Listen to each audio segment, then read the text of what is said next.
as you know, we have over 560 species of birds, and you can access those birds through the river. You can also do hunting on the river and other sporting products. So in essence, what we're trying to do as part of our strategy to develop our product is to make sure we look at the River Gambia in total and try to develop it for the betterment of tourism in the Gambia.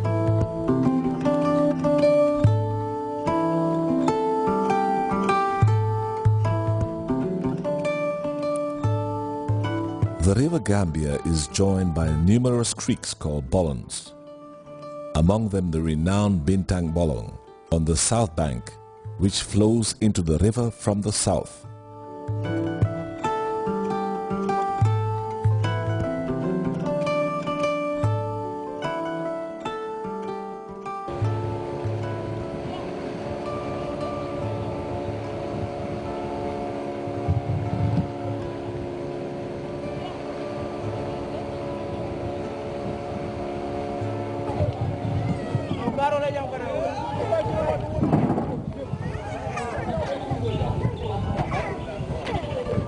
On the north bank is the legendary Mini Minyang Bolong, across which stands the famous Babili Mansa Bridge.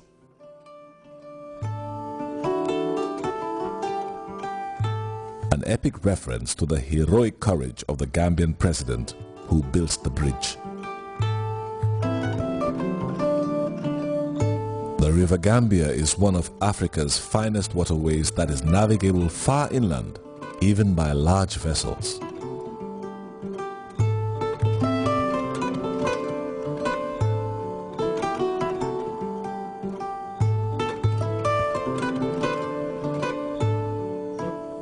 The British, who colonized the Gambia, were said to have centered more attention on the river, both as a resource and means of communication to access the hinterland, where raw materials were being tapped for the home market. In fact, what attracted Europeans to the Gambia was the River Gambia, to show you how important it is. And the British came to the Gambia because of trade in ivory. Gambia used to have a lot of elephants. As a result, commercial ports and trading centers were established, especially in major towns of the hinterland, to transport groundnuts and other products.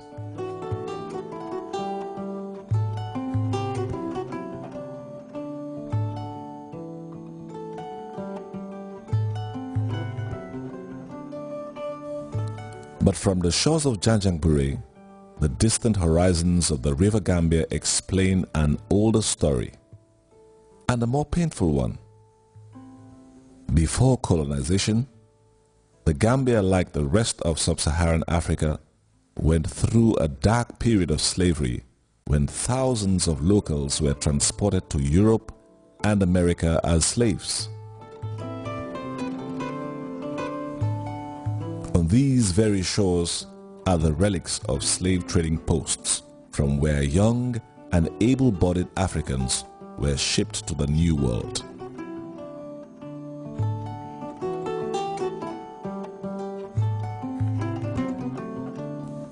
On the other side of the river is Fort Bullen at Barra Point, built by the British 200 years ago, succeeding James Island Fortress as the main point of defense in the colony. The island is not only a national historical relic, but has become a World Heritage Site. River Gambia, as it stands, is underutilized. There are lots of opportunities within the river, like we have over 100 islands within the said river waiting to be discovered first by local and international investors and developed. Tourism is one of the Gambia's most important economic sectors and serves as the major source of foreign exchange earning.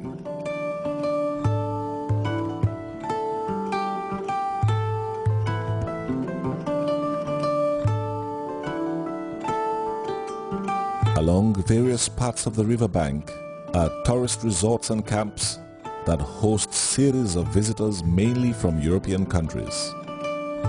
The holiday makers are always eager for expeditions to explore the sights and sounds of the River Gambia. Gambia River has some of the most beautiful scenes. For anything ranging from shooting movies and high-class ecotourism centers or safari camps or up to 5-star hotels. If we take advantage of the opportunities that the River Gambia is offering us, we can become a very important tourist destination. There are lots of opportunities waiting to be discovered, and there are still opportunities for investors, both local and international, to develop and invest in the River Gambia. Boat cruises can be exciting and leave a lasting impression on the visitors. The amiable river voyages afford the unique opportunity to encounter nature and experience the Gambia differently.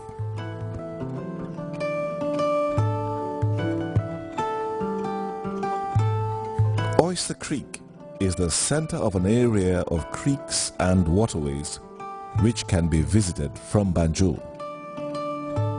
This area is part of the Tambi wetlands, supplying a typically Gambian delicacy.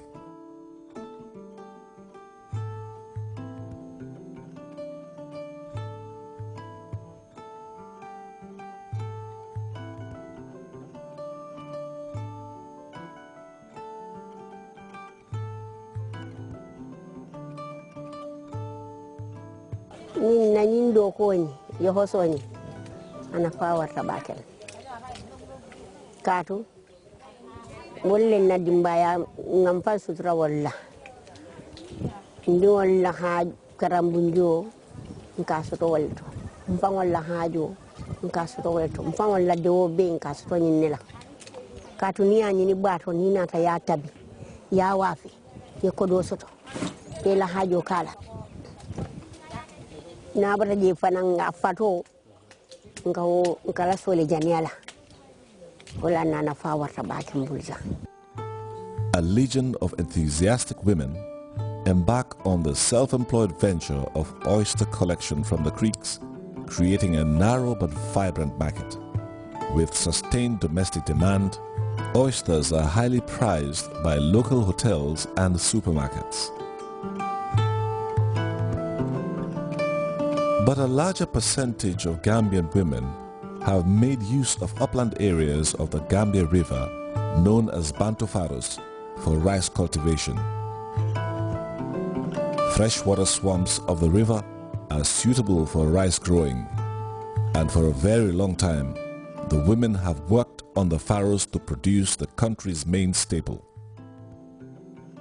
Food on the table of a Gambian family is rice and mainly fish, which is a typical endowment of the River Gambia. There is no way we can eradicate poverty in the Gambia without the utilization of the River Gambia.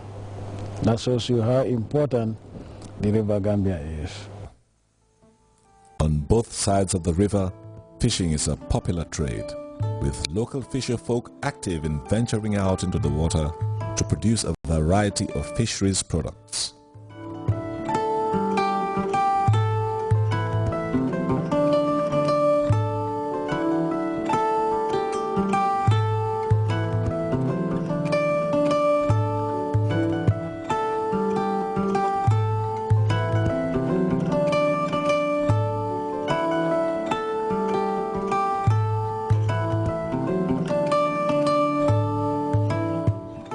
Fisheries in the Gambia is comprised of the artisanal and industrial subsectors, contributing to about 5% of GDP.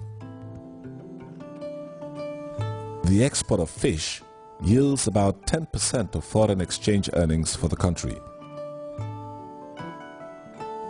Fisheries has become a significant industry, attracting close government attention.